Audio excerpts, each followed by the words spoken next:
Hi friends, welcome back to my channel. आज हम एक बूढ़ी माँ की दर्द भरी कहानी देखेंगे। ये कहानी ना एकदम सच्ची है। अगर चाहे आप अपने माँ से सच्चा प्यार करते हो तो इस वीडियो को अंत तक देखिए। अगर चाहे आप अपने माँ से प्यार नहीं करते हो तो आप इस वीडियो को यहीं पर छोड़कर जा सकते हो। हमें ऐसे लोगों की ज़रूरत भी नहीं है। अगर चाहे आप हमारे चैनल पर नए हो तो हमारे चैनल को सब्सक्राइब कीजिए, हमारे वीडियो को लाइक कीजिए और अपने फ्रेंड्स में शेयर कीजिए। चलिए फ्रेंड्स, एक बूढ़ी माँ की दर्द भरी कहानी। 27 वर्ष की उम्र में सुलोचना देवी की याददाश्त काफ़ी कमज़ोर होती जा रही थी। उन्हें रोज़मर्रा की चीज़ें याद न रहती, लेकिन जो उन्हें हमेशा याद रहता वह था उनका बेटा।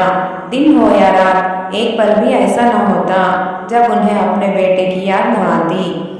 दूसरी तरफ बेटा था तो जो साल भर में एक आध बार अपने माँ को फ़ोन कर लिया करता था और 1-2 मिनट से ज़्यादा बात भी नहीं किया करता था। फिर भी यह माँ टकटकी लगाए अपने बेटे का इंतज़ार करती रहती थी। एक दिन बेटे का विदेश से फ़ोन आ गया। हेलो हेलो, सुन रही हो ना माँ? मैं अनिल बोल रहा हूँ, तुम्हारा बेटा। कैसी हो माँ? माँ ने कहा, मैं ठीक हूँ बेटा, तुम बहू और मेरा पोता कैसे हो? फिर बेटे ने कहा, सब अच्छे हैं माँ, मैं अगले हफ्ते गांव आ रहा हूँ माँ तुम्हें लेने। अब हम सब साथ में मिलकर रहेंगे लंदन में। तुम्हारी बहू कह रही थी माँ को यहाँ पर लेकर आओ, बेचारी अकेली वहाँ परेशान होती होगी। बेटे ने कहा। माँ की बूढ़ी सूखी आंखों से आंसू से भर गए। उसके कमजोर शरीर के नस नस में खुशी की लहर दौड़ गई। बेटा और बहू का अपने प्रति प्रेम देखकर माँ का मन खुशी से भर गया।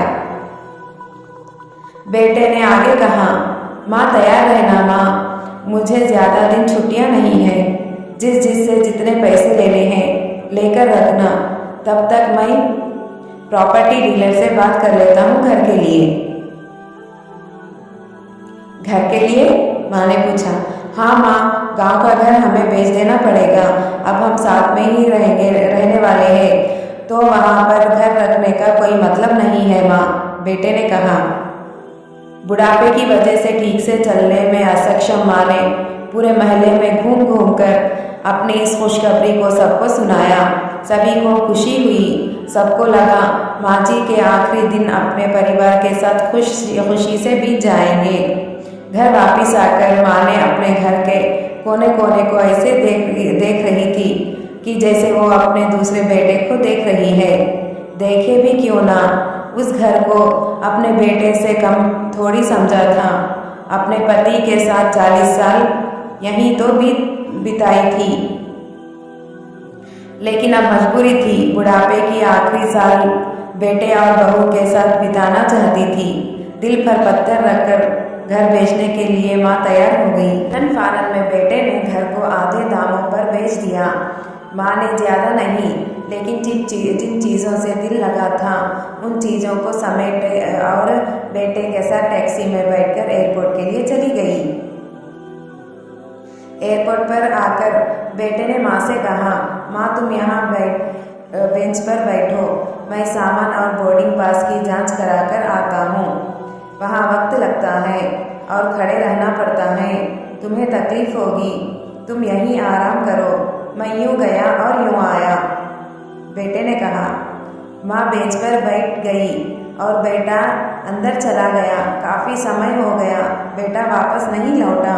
माँ सोचने लगी, ज़्यादा भीड़ होगी इसलिए देर लग रही होगी। अंधेरा होने को आया। अब तो लोगों की चहलकदमी भी कम होने लगी। माँ को अब चिंता होने लगी। एक कर्मचारी ने आकर पूछा, किससे मिलना है माँ जी आपको? यहाँ पर क्यों बैठी है? डरती हुई आवाज़ में सुलोचना देवी ने बोली, मेरा बेटा अंदर सामान की जांच कराने गया है, लंदन जा रहे हैं हम। क्या नाम है माँ जी आपके बेटे का? कर्मचारी ने पूछा। अनिल नाम है मेरे बेटे का, सुलोचना देवी ने बताया। कर्मचारी अंदर गया और थोड़ी देर बाद बाहर लौटा। उसने सुलोचना देवी से कहा, माँ जी लंदन जाने वाली फ़्लाइट तो दोपहर में ही जा चुकी है और आपका बेटा भी उस फ्लाइट में बैठकर लंदन जा चुका है। अब आपको यहाँ बैठने का कोई मतलब नहीं है, आप भी अपने घर चली जाइए। क्या जा चुकी है और मैं घर जाऊँ घर? माँ की आंखों में आंसुओं के सैलाब उठने लगे। जैसे तैसे माँ घर पहुँची, जो अब उसका था ही नहीं, बिक चुका था। वो वहीं वरांदे में तुलसी के पास सो गई। घर के नए मालिक को उस पर दया आई तो एक कमरा किराए से उसको दे दिया। पेंशन के पैसों से खाना और किराए का बंदोबस्त हो जाता था। दिन बीतने लगे। कुछ दिनों बाद घर के नए मालिक ने सुलोचना देवी से कहा, माँ जी, आप अपने रिश्तेदारों के यहाँ पर जाकर क्यों नहीं रहती? इस उम्र में आपके लिए वही अच्छा होगा। माँ ने कहा, अच्छा तो होगा, लेकिन अगर मेरा बेटा वापस आया तो उसका ख्याल कौन रखेगा? मेरा बेटा बहुत भोला है, उसे अपना ख्याल रखना बिल्कुल नहीं आता। मैं कहीं नहीं जाऊंगी, क्या पता कब उसे मेरी ज़रूरत पड़ जाए, माँ ने कहा। दोस्तों, सच बता रही हूँ, माँ की ऐसे बातें सुनकर मेरे आंखों में आंसू आ गए।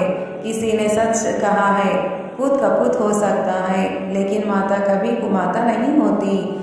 दोस्तों, आप सभी से हम हाथ जोड़कर विनती करते हैं, अपने माता पिता की जितनी हो सके सेवा करना, उनके साथ कभी बुरा बर्ताव मत करना। शुक्रिया दोस्तों।